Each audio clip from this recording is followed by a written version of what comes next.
Hey, today on the Sanfilippo project, I am privileged to be joined by Ashley Funk, who is out in Texas. She has a daughter, Olivia, age 13, Sanfilippo Syndrome type A. And one of the objectives of the whole Sanfilippo project is to hear different stories, different parts of parts of the country, parts of the world.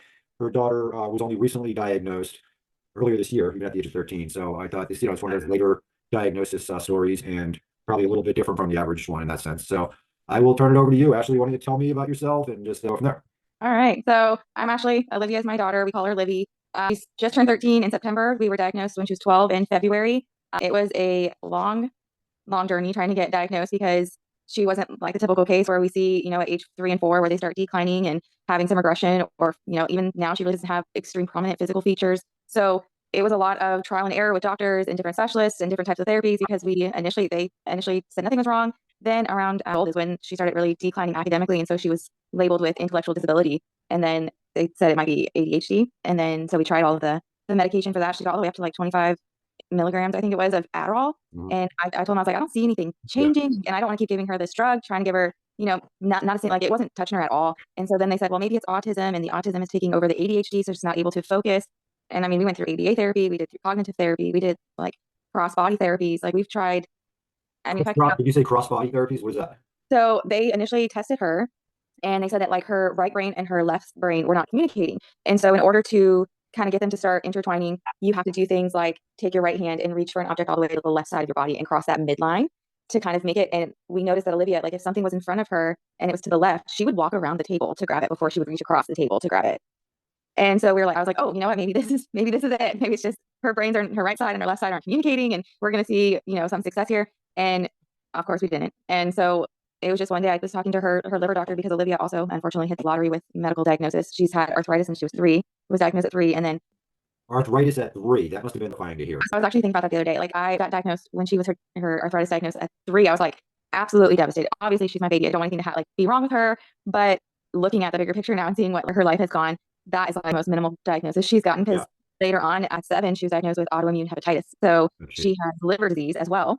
And so one day I was at her liver appointment and I told her doctor and I said, I don't feel like she has autism. Like it's just something in my gut. Just, it doesn't fit because if you ever meet Libby, which I understand, I've always said like, I know autism is a huge spectrum, but she never really landed anywhere on it. Make eye contact. She loves physical touch. She loves playing with kids. She doesn't do the parallel play. Like anybody who meets her, she'll be talking to somebody in the grocery store and she'll be like, can they come over and play? And I'm like, what? We just Yeah. met him. So she's never met a stranger. And so it never fit with me. And her doctor was like, I don't think it is either. Let me send you to my friend. She's an epilepsy specialist, but she used to work in general neurology. Let me see if she'll see you. And she agreed. And so when we initially saw this doctor, she was like, well, she already has 2 autoimmune diseases. Let's test her for a different one. And so they tested her for autoimmune encephalitis. So they did an MRI, then EEG, and then they did all the blood lab markers for encephalitis. And of How course, old was she at this point, did you say? this was last year, so she was Wow. 12. Yeah. Yeah, so it was about 5 years of just like not believing autism. So of course, all those came back normal. And on Olivia's birthday last year, September 25th, she called us in and she was like, her MRI is perfect. There's nothing on her MRI. It shows nothing. EEG showed a little bit of slowing, but I don't know why because her MRI was flawless and all of her blood work came back normal. And most people when they get normal blood work, they're like, yes, that's awesome. But I was like, well, now what? That doesn't Because help. Yeah. it doesn't help because we've been trying for so long to figure out something wrong. And I started almost thinking I was crazy. I was like, maybe it is autism and I just don't want to accept it. And she was like, let's try genetic testing and do a full panel and just see. But if something doesn't come back on that, she's like, I don't know, maybe I'm not the right doctor to help you. September that we got the genetic testing done. Ex-husband, who's her dad, myself, and Olivia all got swabbed. And then it was just that long wait. So I had to go through, Christmas, Thanksgiving, Halloween, like all of these holidays, just waiting anxiously. And they called me on February 5th and they said, can you come in on the 8th? We need to discuss Olivia's test results. And I was like, Well, you'll yeah, have to come in. Can't you yeah. just? And I was like, that's exactly what I said. I was like, so you found something? And they're Yeah. like, we'll talk to you about it when you get here. And that was like the longest 3 days of my entire life. Just like, oh my God. So I was like, Googling, I was like, what genetic disorders mimic autism? Like everything. And Sanfilippo syndrome did come up on that search, but for me, it didn't hit because, the early signs and symptoms. And I was like, Olivia's always been a great sleeper. Yeah. We didn't have any complications at birth. She's never really been sick, which is crazy for a kid with autoimmune diseases that she's never really been sick. I mean, the entire house got Yeah. COVID down for the count. And she was like, can we go swimming? And I'm like, what do you mean, can we go swimming? We're all dying over here. Does she talk fully? Does she? She is, yeah, that's the Oh, thing. wow. She's fully verbal, fully Right. mobile. She's herself. She's very much the most present thing about Sanfilippo syndrome is the dementia with Olivia. So we live in the same day every single day. Mhm. Like for right now, she has a dance on Friday at her school. And so every day she wakes up, she's like, I'm going to my dance, I'm wearing my costume. And I'm like, no, that's on Friday. And then she'll brush her teeth, brush her hair, I'm going to my dance, I'm wearing my costume. And I'm like, no, it's on Friday. So we have like calendars where, I'm like, you see where the little yellow dot is? That's your dance. We're right here where this one is. And Yeah. she'll ask the same, like, You know, I still then forget and ask the exact same thing a minute later, right? yes. And That's like my conversations with my son, Connor. yes, It's it's the exact hard. same thing. You know, you probably have seen like the driving in the car, Yeah. but Yeah. it's like repetitive. It's the same thing. Exactly. Yeah. The same thing over and over. And it's very much not a 13-year-old conversation. I have a 16-year-old daughter. So while they're, no two kids are the same, but I kind of have like an idea of where she should be. And Yeah. her stepbrother and her are only 19 days apart. Mhm. So they're both 13. So we see things that Colton's doing that Olivia doesn't do. Like, for her birthday party, her 13th birthday, she had a Christmas themed birthday and she wanted Santa, the elf on the shelf. She wanted everything Christmas, which is not a typical 13-year-old's birthday request. And, Santa Claus came and she got excited seeing Santa and she got baby dolls and Barbies and, tea sets. So that's been hard because I see my oldest where she was at this age and, being able to go to the dances by herself with her friends or go to the football game. I could drop her off and she'd go and I pick her up later. And Olivia, we can't do that, And so that's kind of like, I'll be fine. And then something like hits me and I'm like, oh man, like this is Yeah. something she's never going to get to do. And even though people online, like that's been the hardest too, is they're like, you're lying. You have Munchausen or You why have is what? they accuse me of having Munchausen online. My TikTok is off the charts with hate comments. They Wow, are that's crazy. So they don't believe it was like diagnosed or oh like. yeah, they're like misdiagnosed, you're lying, this is for clout, you're exploiting her. And I'm like, Wow. what can I say? Like I Yeah, didn't you're think like, it I shouldn't have to feel like was I need to take a picture of her diagnosis to like prove it. I Did you I do that? I've done that. Yep. I'm like, if you didn't believe this diagnosis, because here's a buccal swab, I've got a urine test and I've got a blood test. Like this stuff is not cheap. I'm not exactly gonna fake this because just the genetic Yeah. test alone was $10,000. There's no way we're faking it. Unfortunately, she looks different, she sounds different, but Yeah. her fate is the same. Like it's unfortunate.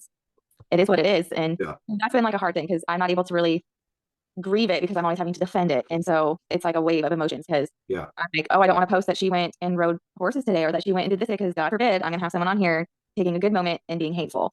And everyone's like, just ignore it. But it's hard when it's your kid. Yeah. I want this to be a chance for you to talk about how do you have any, desires to like kind of mobilize your community and fundraise for Sanfilippo? And if so, like maybe I can give you some ideas too. So There is a whole different side to Sanfilippo syndrome because we see the typical progression where now it's almost like a teeter totter. Like I don't want to scare an entire community of people who are like, oh my God, my kid has autism, but maybe they have Sanfilippo syndrome and yeah.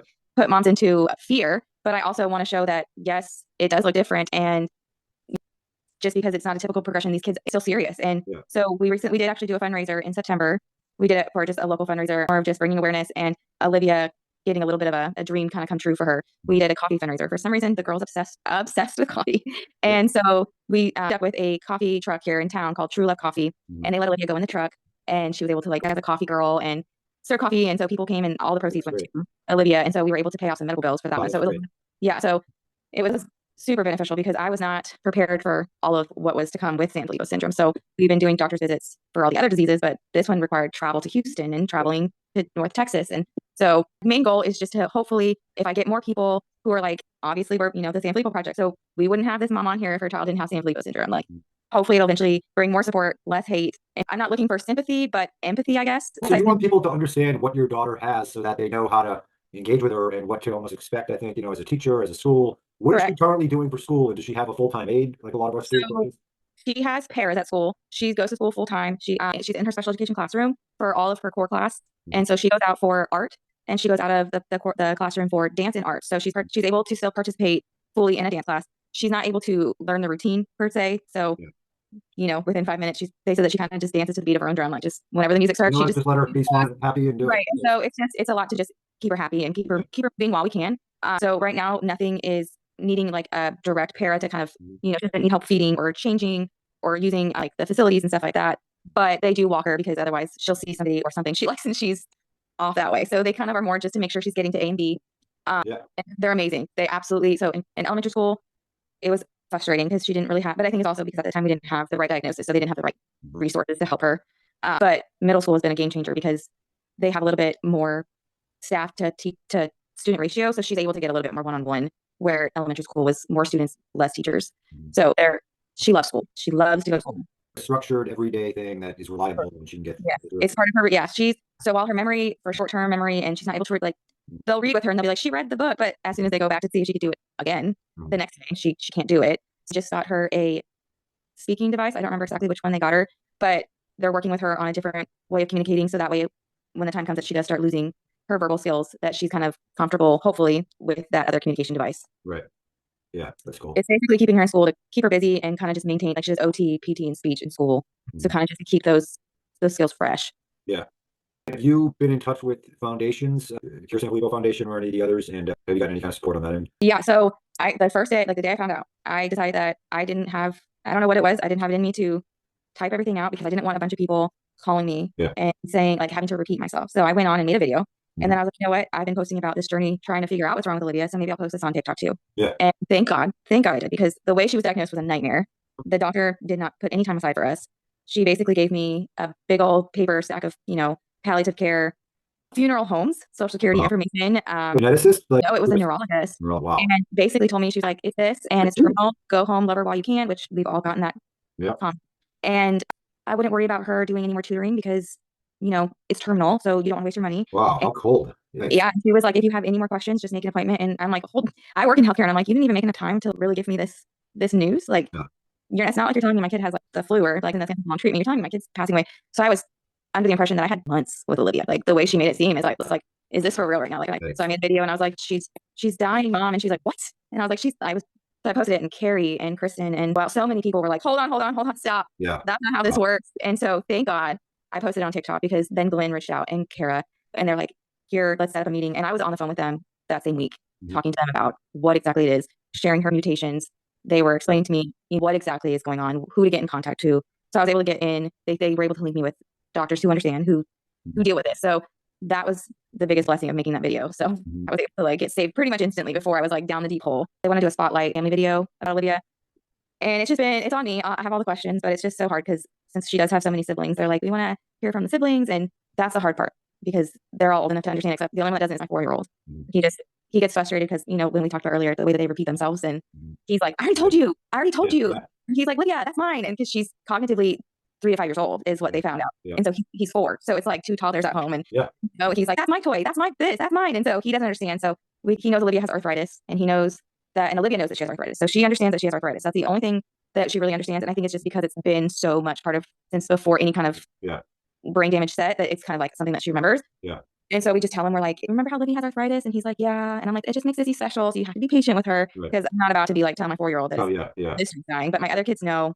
And so I feel bad because sometimes they'll catch themselves being, normal siblings with her, arguing or being upset that Yeah. she got into something. And then they quickly, I find Well, that we do the same thing as parents. Like, I'm sure we've all had our moments where, oh my gosh, there's sometimes that I just feel so guilty because the girl will not stop talking, and she's just like the same thing over and over and over. And I'm like, "Libby, we already talked about this. Okay, let's just be quiet for a little bit." And then it just kind of like that sharp, yeah, sometimes you're just like, no, yeah.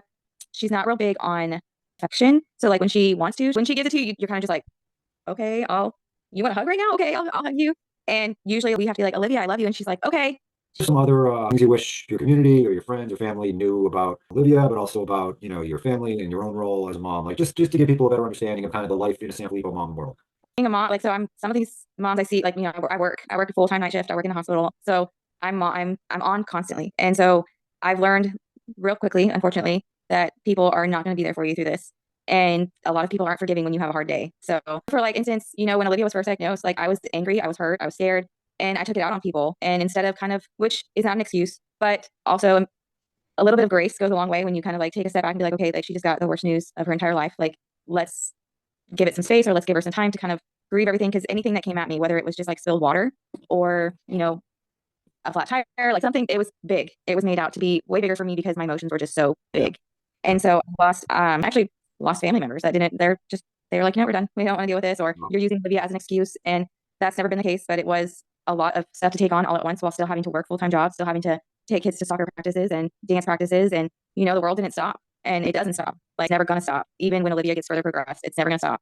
And so I think anybody dealing with, whether it's Sanfilippo syndrome or anyone else that has a child with a very complex or terminal illness, is just to kind of realize that sometimes they don't have the time for you, or sometimes they might be short, or sometimes things aren't going to be able to go the way you plan them to, or plans are going to get changed or canceled. And just to have a little bit of grace yeah. is what I think is, just because our world doesn't stop, it just gets heavier. Right. I think it's always great when somebody like at my other kid's baseball game is like, "Hey, let me go take Connor for a walk over to the playground. I'll entertain him." Basically, somebody else entertaining for a bit. It's kind of like that proactive thing. Like, Yeah. what have you found to be kind of really something you appreciate?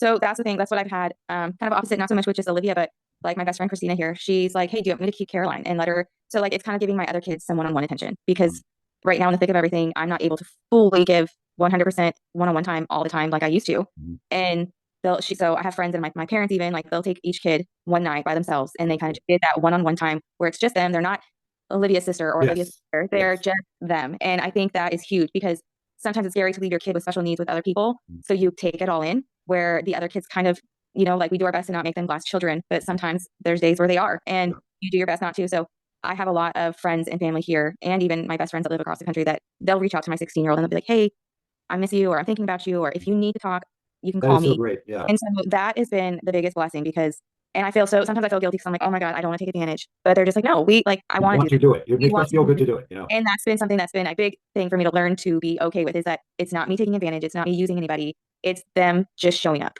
Mhm. And so that's a Just big like thing. allowing them to show up, you're letting them, they want to do it. Right. Yes. And so whether, like, one of my friends showed up to my son's soccer game and she was like cheering him on, and it's just making them feel seen, Yeah. other than just, because they take on that label too. Like, they now have, we don't just have a terminal child, they have a terminal sibling. Yeah. And so it's kind of becomes an identity tag that they didn't ask for. Right. And so it's nice that they get to be seen for just them. And so Absolutely. that's a huge, huge benefit of having people in your corner that Yeah. you can trust, that will put the best interest of your child in front of whatever they're doing. Yeah.